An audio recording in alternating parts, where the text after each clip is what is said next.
Sobre las tres preguntas quisiera referirme en concreto, en su orden, y plantearles que en el tema de la pregunta que cuál debe ser la agenda de los movimientos sociales y políticos para la implementación de los acuerdos en materia de participación ciudadana, yo creo que hay que empezar recordando que vamos a entrar en un periodo en el cual vamos a tener un enfrentamiento entre dos agendas. Una agenda es la agenda histórica del movimiento social de Colombia, que ha venido conformándose, que ha venido fortaleciéndose durante muchos años de lucha en este país y que es muy variada y muy diversa. Y hay organizaciones, por ejemplo, que han dedicado tiempo a recoger esa agenda, a plantearla y a mirarla. Y ese enfrentamiento va a ser con la agenda del Acuerdo de Paz de La Habana. Y digo que enfrentamiento no porque vea que desde el Acuerdo de La Habana haya una intención de que eso sea así, sino de que ya uno escucha discursos en el gobierno que empiezan a crear el contexto, el escenario en el cual la respuesta a la agenda histórica va a estar mediada por el supuesto cumplimiento de la agenda planteada por el Acuerdo de La Habana. Un poco el juego que le han hecho a los ciudadanos en general cuando le dicen es que usted tiene que esperarse un rato porque es que estoy cumpliendo la agenda de las víctimas, la cual nunca se cumple, pero sirve de excusa para decirle a los ciudadanos que no tienen la categoría de víctima que no se le va a dar solución a su problema.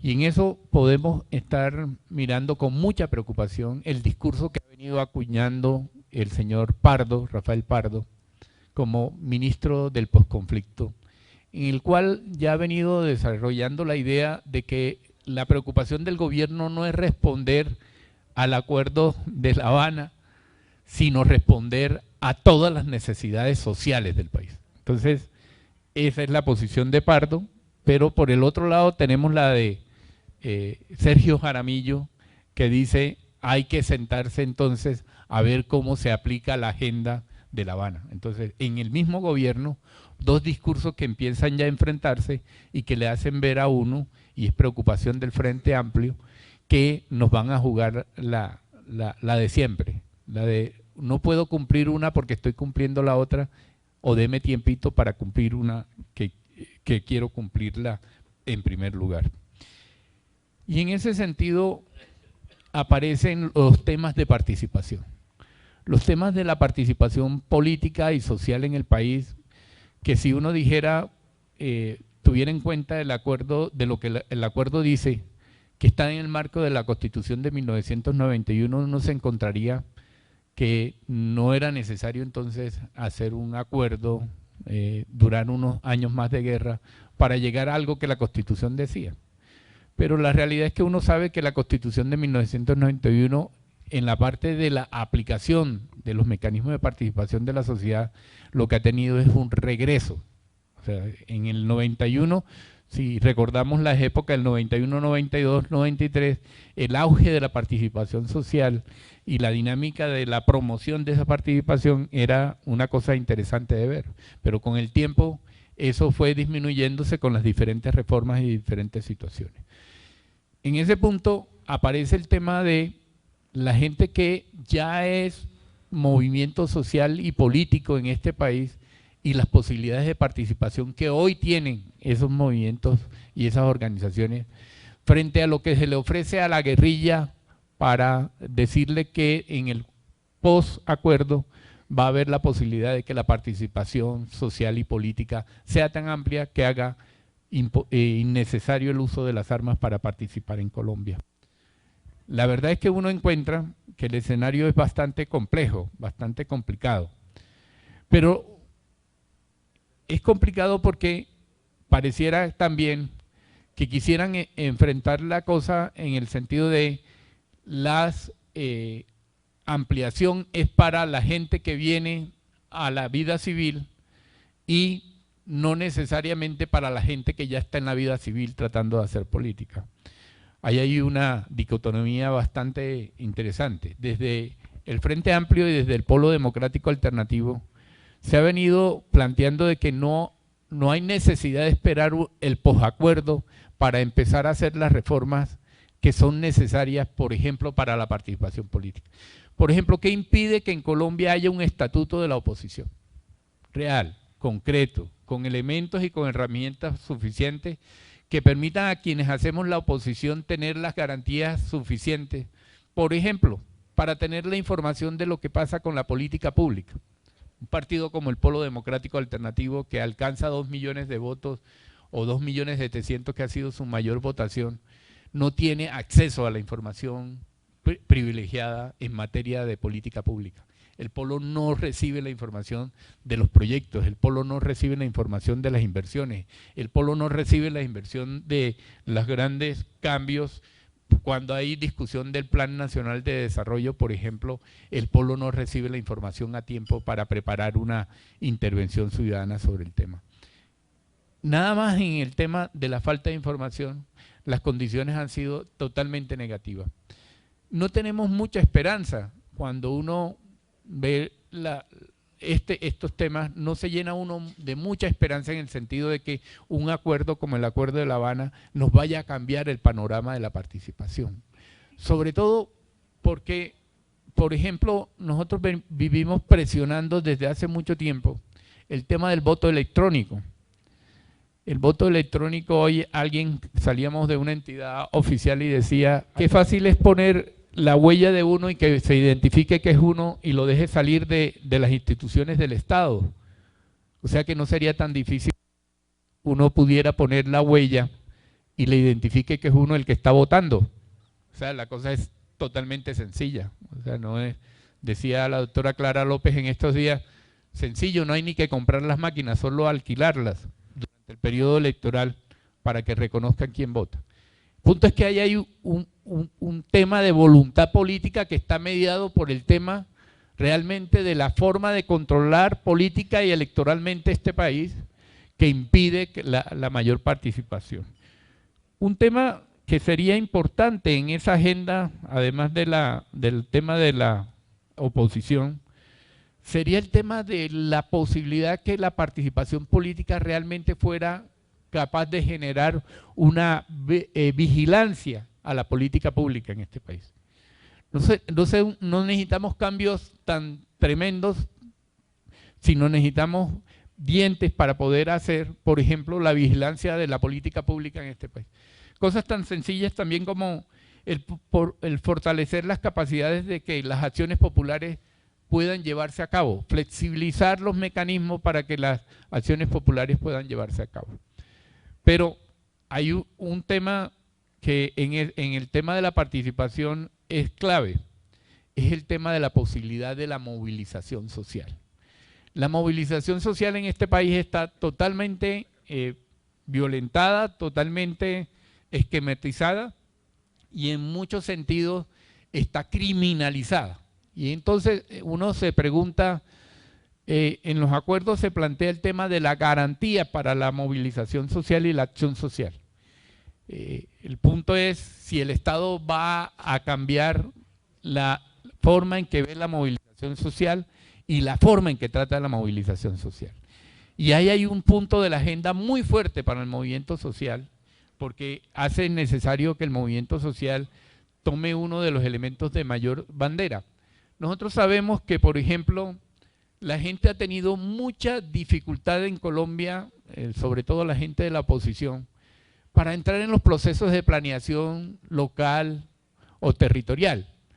Y la pregunta normalmente que le hacemos a la gente es ¿por qué no se mete, compañero o compañera, al proceso de planeación territorial? Y la gente dice, lo que pasa es que el formato está hecho para que yo hable mucho, me tomen unas notas, pero cuando sale el plan ni por ahí se ve la palabra mía, ni la mención de que la propuesta hubo o se señaló.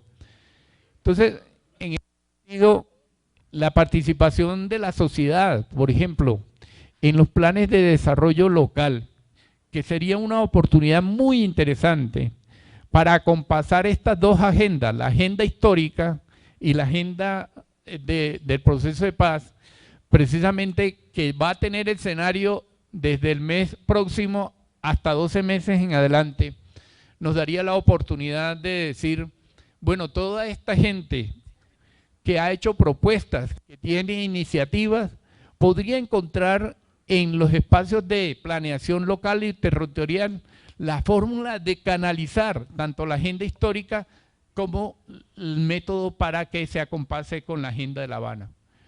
El punto es que nada nos indica de que el proceso va a cambiar tan rápidamente.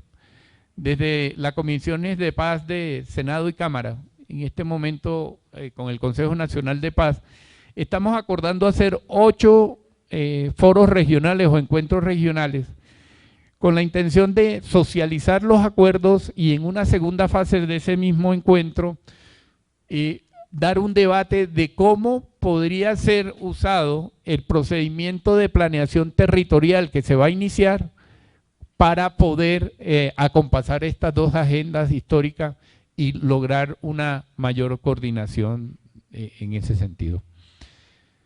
Yo creo que, por último, para referirme a la última pregunta, yo creo que hay muchas cuestiones que superar para poder tener un nivel de participación adecuado en el proceso de construcción de la paz, porque estamos hablando precisamente del proceso no solo de la firma de la paz, sino de la construcción de las salidas políticas a los conflictos sociales que se viven en los territorios. Aunque hay muchas dificultades, la verdad es que la sociedad civil necesita reclamar su espacio en la posibilidad de acompañar la implementación de los acuerdos de La Habana, pero también sin necesidad de dejar de lado su agenda histórica, porque ahí va a haber, vuelvo y digo, una tensión que tendremos que saber cómo superar. Y en esa medida es muy clave el tema de la coordinación del movimiento social. En Guatemala, por ejemplo, enfrentaron a la gente entre la gente que reclamaba la aplicación de los acuerdos de paz y la gente que reclamaba la agenda histórica. Y con eso hicieron que el movimiento social durara casi 10 años en despertar de lo que estaba pasando, de que la lógica ya no era de guerra, sino que había cambiado el país y que se podían hacer transformaciones más allá de lo que se creía en ese momento. Porque el debate entre unos y otros fue, por ejemplo, que los que consideraban que había que desarrollar el país estaban criticando a los que pedían que se aclararan los crímenes cometidos durante la guerra. Y en ese enfrentamiento la sociedad perdió un periodo muy grande. En ese sentido no nos puede pasar a los colombianos que quedemos en esos debates y más bien la fórmula que vemos desde el Frente Amplio y desde la veeduría social es cómo generar una red de conocimientos y de saberes que permita dar respuesta a una y otra cosa, sin que compitan y sin que permitan que el Estado llegue a lograr esto de dividir a la gente entre qué es lo más importante de hacer. Las dos cosas son importantes de hacer, las dos cosas tienen que tener su espacio, pero debemos lograr también la posibilidad de hacer propuestas con esos dos factores que involucren cambio y transformaciones en la sociedad, porque construir la paz va a ser muy difícil. Nosotros tenemos de frente un problema bastante mayúsculo. Primero, hacerle verificación al cese unilateral al fuego y empezarnos a preparar para hacerle seguimiento y exigir la aplicación de los acuerdos de paz. Esas son tareas fundamentalmente para la sociedad civil. Y la sociedad civil tiene que entender que ahí cabe todo el movimiento de derechos humanos, todo el movimiento social y el movimiento político. O sea, no podemos ahora decir que es excluyente para uno de estos sectores. El tema de participación, más que ningún otro tema, nos ubica desde donde se habla. Entonces yo hablo de hacer parte de un colectivo social, el de mujeres, que ha sido históricamente discriminado y que hemos vivido en carne propia el déficit de la democracia para las mujeres y la justicia. Es decir, si bien es cierto, las mujeres participamos masivamente en muchos espacios, en el momento de la representación no estamos ahí. Y desde ese lugar de donde hablo, pienso que voy a hablar como en dos bloques. Uno es como las limitaciones de lo que ha sido la participación ciudadana en Colombia y muy rápidamente y algunos retos que enfrenta la participación ciudadana de cara a, si bien es cierto, la agenda de La Habana no es la agenda de la gran transformación, si es la agenda, es una ventana de oportunidad que abre para que en el debate político, democrático y sin el uso de las armas podamos darnos a esa lucha de poderes, de tensiones, y si logramos las transformaciones. Por supuesto, el camino es largo y culebrero, pero si 60 años hemos resistido la guerra, podemos resistir un siglo haciendo la paz, creemos nosotros. Pues bien, el tema de la participación en Colombia no es nuevo. Creo que el punto máximo de expresión de lo que era todo el debate sobre participación representativa, participación más amplia, está antes de la constituyente, en la posconstituyente y en la constituyente, donde se habla ya, digamos, de una participación activa es muy claro que en Colombia hay leyes para la participación, hay 70 espacios más o menos de participación ciudadana en este país. 70 espacios que si uno evalúa esos 70 espacios tiene que plantear yo muy ligeramente, porque no tengo sino 15 minutos, como los problemas fundamentales de los espacios de participación. Uno, la instrumentalización de la participación por parte no solamente del Estado, sino de las élites políticas de este país. Dos, la corrupción también que se ha dado a nivel de los espacios de participación. La corrupción no es solamente un problema estatal, sino que es también un problema de las organizaciones de la sociedad civil.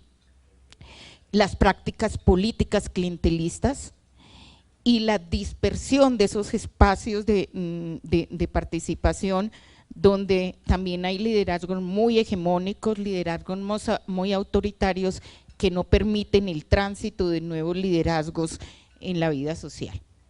Sin embargo, creemos que de todas formas, con las limitaciones de esa participación, los procesos sociales no son en blanco y negro, sino que son diferentes realidades.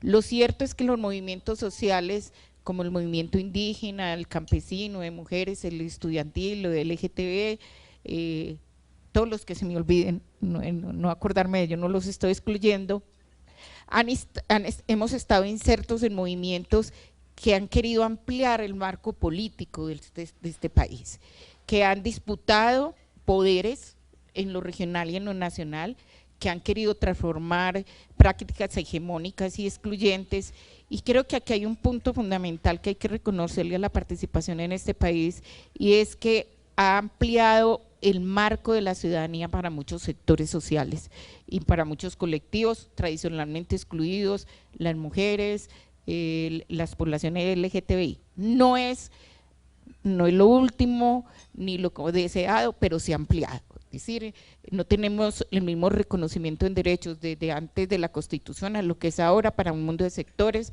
La Corte Constitucional ha jugado un papel muy importante en ese sentido. Eso quiere decir, y termino con esto, que la participación en Colombia con todas esas limitaciones ha contribuido a resignificar las prácticas políticas, a resignificar también el debate en la relación entre procedimientos y participación social, a develar relaciones de poder y opresión que hay en esos espacios, las relaciones entre hombres y mujeres, las etnias, las identidades sexuales, y creo que ha contribuido a un elemento muy importante que no valoramos suficientemente, y es a mirar cuál es la finalidad de esa acción política. Es decir, cuando planteamos un problema es porque estamos pensando en él. Entonces, cuando decimos es que la participación la han instrumentalizado, es porque ahí estamos viendo un problema y tenemos que buscar salidas. Yo no me voy a referir, tenía una síntesis de lo que la participación e incidencia de las mujeres ha logrado en el proceso de La Habana, pero de pronto en la conversación sale. ¿Cuáles son a nuestra manera? Yo no voy a dar sino algunas propuestas en términos de la refrendación y de pronto del seguimiento, pero sí los retos que por lo menos como movimiento de mujeres tenemos y creemos que son para muchos otros movimientos sociales. Hay un reto para nosotras de demasiada importancia y es cómo contribuir a fortalecer y potenciar la participación no solamente de las mujeres, de los indígenas, de los jóvenes, de la población LGTBI, que pueda permitir cómo se entrecruzan esas múltiples identidades en lo territorial, pero también en lo nacionales. Cómo se cruza la identidad de una mujer negra, pobre, lesbiana. Es completamente distinto a lo que es una mujer mestiza, académica, lesbiana. Es decir, ahí hay realidades que todavía no tenemos claridad de cómo se entrecruzan y que habría que desarrollar mecanismos de participación y metodologías que nos permitieran adentrarnos en esa situación. Aquí hay un elemento vital para la participación y es cómo se entrecruzan las responsabilidades de las mujeres en la vida cotidiana con las responsabilidades en lo político, entendiendo que la agenda de La Habana en participación tiene que transformar realidades fundamentales y que si queremos hablar de medidas de no repetición, tenemos que transformar acciones en las relaciones entre hombres y mujeres. Y otro punto elemental es cómo superar las fragmentaciones, válido para las organizaciones, para el movimiento de mujeres, pero lo más de movimiento, es decir, cómo poder construir una agenda común que pueda reflejar los intereses de esas diversidades de identidades y de posturas políticas en una agenda común que nos permita transitar hacia las relaciones, a las condiciones generadoras del conflicto, pero también generadoras de situaciones de opresión y discriminación. Y eso nos lleva a otro reto importantísimo para lo de la participación, la construcción de un pacto.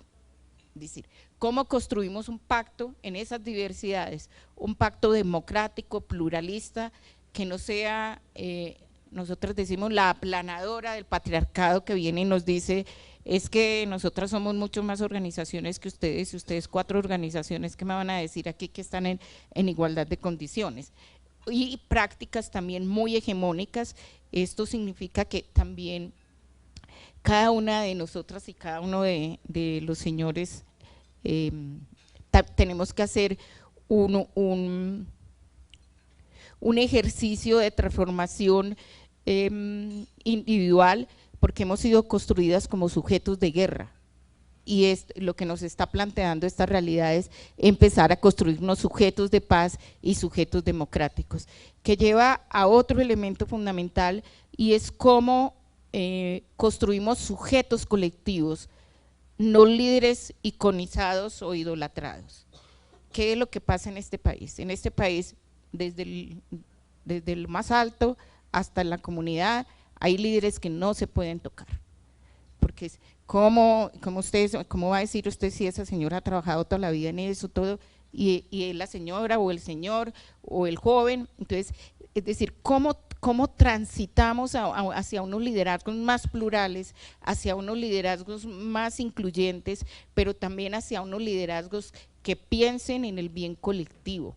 Porque el problema del bien colectivo no es solamente de las élites de este país que no piensan en ellos, nosotros también pensamos solamente en el pedacito. Bueno, yo como mujer blanca, mestiza, ¿cuál es mi pedacito que me toca? Yo como mujer de la tercera edad o como joven, entonces todavía no hemos podido dar ese salto cualitativo en ese sentido. Y para las mujeres un elemento fundamental y es que los acuerdos de La Habana tienen que estar en su implementación atravesados por la paridad, es decir, paridad en la implementación, paridad para la refrendación y paridad para el seguimiento en los mecanismos que se deriven. 2 cosas que ya me pusieron la tarjetica amarilla. En cuanto al mecanismo de implementación y verificación, hay unos acuerdos, pero esos acuerdos son simplemente una hoja de ruta y nadie ha dicho que eso no se puede transformar y modificar. Es decir, en verificación hay una comisión tripartita, pero eso no quiere decir que frente a esa comisión tripartita la sociedad civil, que hay una debilidad ahí, no podamos potenciar espacios para la participación, para la consulta y para que se recojan las metodologías y la experiencia de las organizaciones. Y yo dejaría ahí, y por último, en lo de verificación, y por último en la implementación. La implementación es una responsabilidad, por supuesto, del Estado, que requiere de parte nuestra realmente apuestas también por la transformación de la institucionalidad del Estado y de la institucionalidad de la sociedad civil. Es decir, las instituciones que tenemos son instituciones que han vivido en la guerra, necesitamos instituciones para la paz. Y aquí sí terminaría diciendo, creo que las experiencias que hemos acumulado durante tantos años nos tienen que servir para poder avanzar de forma decidida hacia la construcción de la paz, con muchos problemas que vamos a enfrentar, pero con un acumulado muy importante de participación y de propuestas. Y bueno, permitámonos soñar que la paz sí es posible. Como Mesa Nacional de Participación Efectiva de Víctimas, que oíamos ahorita todos los garrotazos que nos daban en las intervenciones que me antecedieron, y no de este panel, sino del anterior, que nos creemos la última Coca-Cola del desierto por un lado, porque hemos venido reclamando lo que la ley 1448 dijo que éramos.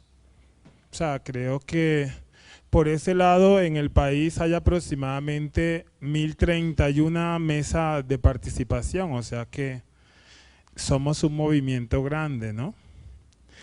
No somos tan jóvenes en el entendido que la mayoría de las mesas pues están recogiendo también las mesas de fortalecimiento de población desplazada que quedaron inmersas en la 1448.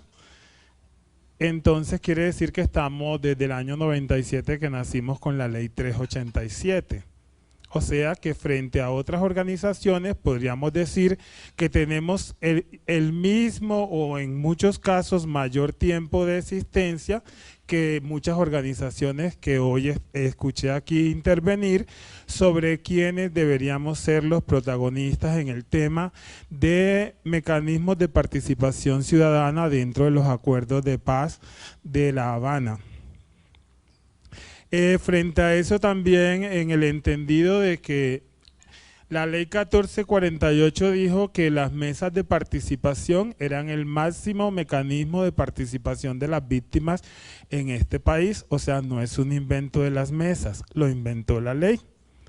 Entonces, obviamente, por eso como mesas hemos venido reclamando esa posición. No estamos para nada en desacuerdo que esas mesas puedan ampliarse, que efectivamente hagamos, como decía la compañera a mi lado, una especie de pacto donde pudiéramos interlocutar o fusionarnos o de alguna manera encontrar como esos puntos comunes para hacer la refrendación, la implementación y todo el tema de participación ciudadana, y uno lo entiende que es el deber ser. Sin embargo, entendemos también que hay mucha discriminación con respecto al tema de las mesas de participación de víctimas.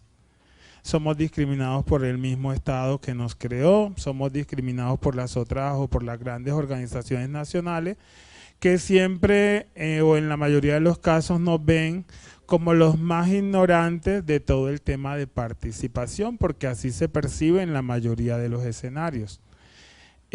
Cuando uno ha pedido, por lo menos ahora que fueron los últimos 10 a La Habana, reclamábamos nosotros por qué no fue ningún delegado de mesa, independientemente que la ley vaya a ser modificada, la 1448 en este momento es la única ley de participación de víctimas que está vigente. y la 387, que tampoco ha sido derogada y que también tiene que ver de alguna manera con el desplazamiento forzado, que está dentro de las mesas de participación. Entonces, en este tipo de escenario, yo particularmente como representante de esa Mesa Nacional de Participación Efectiva, que de efectiva tiene muy poco en el sentido que somos unas mesas controladas de alguna forma por el gobierno en todos sus digamos que en todos sus niveles. Desde el nivel municipal nos escogen a través de las personerías y ahí se habló aquí de clientelismo, de corrupción. Las mesas no somos ajenas a eso tampoco. Ahí por lo regular, si el gobernante de turno quiere influenciar de cómo va a quedar conformada esa mesa, pues lo hace abiertamente y es poco o nada lo que los líderes y lideresas podemos lograr para cambiar esas cosas. En el nivel departamental de la misma forma. Fuera de eso, las mesas no somos como tales un organismo jurídico, no tenemos personería jurídica como tal, entonces somos solo un proceso que está netamente ligado a la ley 1448, que no maneja recursos además, entonces quedamos supeditados a la voluntad de los gobernantes y a la voluntad de la unidad de víctimas para todas y cada una de las cosas que queremos hacer. Tan es así que en estos momentos que la Mesa Nacional de Participación está convocando a una movilización, dentro de esas tantas movilizaciones que se están convocando en este país, la nuestra la estamos convocando aquí en Bogotá para el día 15 de marzo, y que conste que estamos convocando a las 1031 mesas que existimos en Colombia. Lo estamos haciendo y ya de alguna manera se está pidiendo mi cabeza porque me atreví a decir que queríamos convocar una movilización para hacerle frente a la invisibilización de las mesas de participación dentro de todos los acuerdos que se han hecho en La Habana. Nos invitan a muchos foros, a muchos eventos, y hay gente que tiene unos discursos que hasta lágrimas nos sacan. Pero ¿cuánto de eso es realidad para las víctimas que estamos allá olvidadas por todo el mundo en los territorios? Es que sigue siendo sistémico y yo no creo la verdad que con el cese o con la desmovilización de las FARC cambie mucho. Una vez que se firme el acuerdo, si sigue la inequidad social tan grande que pulula en este país, yo no creo que esa paz de la que algunos hablan sea real. Yo más bien creo que estamos hablando de un proceso más de terminación de conflicto con las FARC. Nosotros sabemos que en este momento hay resistencia y hay paro armado del ELN en nuestros territorios. Hay municipios en el Magdalena donde se nos ha prohibido andar en estos momentos porque hay mucho problema con el tema de seguridad.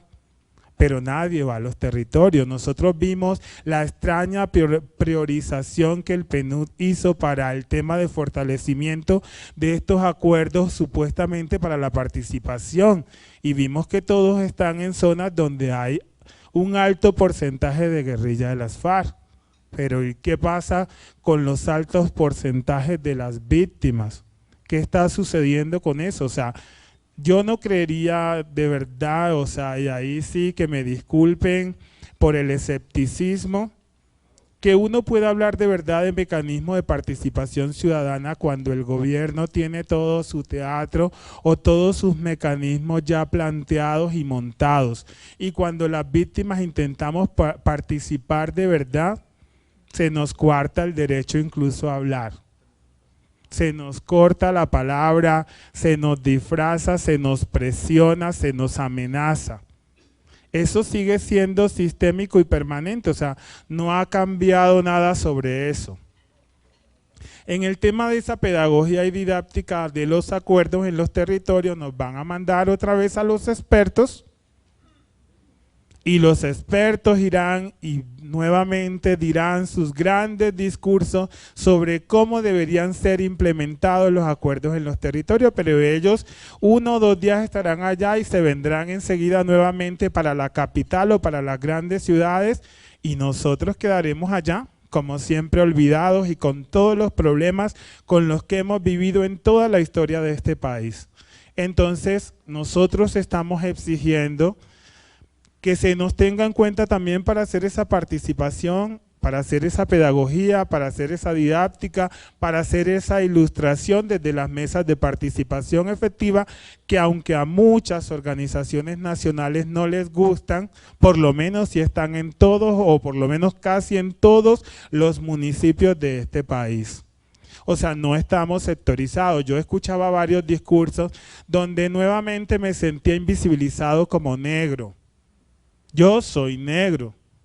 Obviamente uno escucha a los sectores más discriminados, pero yo creo que si vamos a hablar de discriminación, bueno, yo creo que desde la misma Constitución del 91 los negros quedamos súper discriminados, a grado tal que solo quedamos por allá en el artículo transitorio 55, o si no, ni siquiera hubiéramos aparecido por aquí. Entonces, de todas maneras son ese tipo de cosas tristes.